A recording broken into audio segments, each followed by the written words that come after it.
the Stop Special Exemptions prop if you're against it. People supporting Prop 32 say that it will cut the money from special interest groups to politicians. However, those voting against it believe it does quite the opposite by exempting super political action committees and big businesses while limiting union workers. It's aimed at working people and their unions who participate in the political process. The only way the average machinist or iron worker has to participate in the political process to face rich folks who give, millions of dollars to political campaigns is to contribute to the union's political fund. Prop 32 prohibits paycheck deductions for political funding from unions, corporations, and government contractors. However, it's mainly unions that make contributions from paycheck deductions from workers, but it cannot be taken without approval. Regardless of the results, it seems special interest groups will continue to fund politics. We've grown way apart from just representing the average person's view to now most of our politicians being bought and sold by these large interest groups. With photojournalist Aaliyah Bora, Johnny Nguyen, Newscene. Prop 32 was not the only measure that went down in smoke. Voters only approved 5 of the 11 ballot propositions. Let's take a closer look at the rest of the measures that did and didn't pass. Voters rejected State Budget Proposition 31 with a 60% no vote. Prop 31 would have established a 2-year state budget instead of the current 1-year spending plan, and it would have given the governor the power to cut the budget in fiscal emergencies. Voters also rejected Prop 33, which would have allowed auto insurance companies to set prices based on whether the driver previously had insurance. Prop 34, which would have ended the death penalty in California, also did not pass. 725 inmates on death row would have had their sentences changed to life in prison without the possibility of parole, if the measure had passed. While voters did not repeal the death penalty, they did approve revisions to the 3 strikes law with Prop 36. Let's take a look at the numbers. 68% of voters said yes, compared to 31% no. This means that life sentences will be imposed only when new felony convictions are serious or violent. The prop is expected to save the state at least $70 million annually.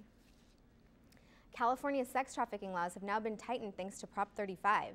Now criminal penalties for human trafficking will increase to 15 years to life in prison and fines of up to $1.5 million. This is a strong mandate from the citizens of California that we won't tolerate this in our communities, we won't tolerate this in our states, and we will have the laws that support law enforcement and allow them to stop this horrible crime. Convicted traffickers will also have to register as sex offenders and disclose their internet activities.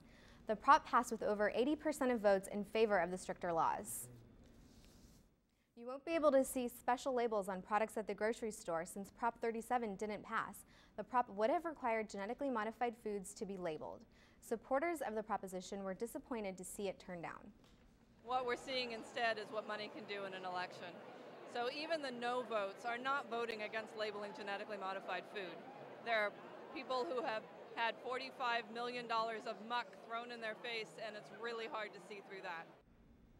The measure came up short at the polls, with 53% voting no. The state has a new source of revenue with the passage of Prop 39. This measure requires out-of-state businesses to pay income tax based on a percentage of their sales in California. It is estimated to bring in $550 million annually, with the revenue funding clean energy projects. And last but not least, voters approved the new state Senate districts with the passing of Prop 40. State Senate districts are redrawn every 10 years following the federal census. So Ronnie and Dallas, that wraps it up for the props, but luckily we won't be seeing any more of those political ads until the next election in 2 years. I'm sure people are happy about that. By now, we all know that predicting elections is all about the numbers. Alex Miller-Pistori has some alternative election indicators. What do coffee drinkers, school kids, and shoppers all have in common? That's right, they're able to predict who lives in the White House with surprising accuracy. Read the sideboard and open up to page 2. The nation's school children have been casting votes in mock elections for years. Scholastic Classroom magazine has been at it the longest, recording kids' votes since the 1940s. They've correctly predicted 16 of the last 18 presidential elections. So who's the candidate with the most votes this time around? That would be President Barack Obama with 51% of the vote and Mitt Romney with 45%. Another non-scientific indicator getting a lot of attention? Halloween mask sales. With over 1,000 Halloween stores, Spirit Costumes has been tracking the sale of presidential candidate masks for 16 years, and with a 100% success rate. Here in San Diego, shoppers had trouble finding one particular synthetic countenance. Everybody's buying Obama masks, and we still have quite a few Mitt Romney masks left over. Spirit's final tally? Obama over Romney, 60% to 40%. Turns out attaching a product or service to a presidential election is pretty clever marketing. Granted, it only happens every 4 years, but you've got a 50-50 chance of getting it right. String together a few correct predictions, and voila, perceived credibility. Not to mention opportunities like this. 7-Eleven has the best coffee in the world. That's right, 7-Eleven is in on the action too. The ever-popular 7 election campaign uses party-affiliated coffee cup sales to determine election results. It was a tight race at one local store. I think about equal number of cups are selling both for Obama and for Romney.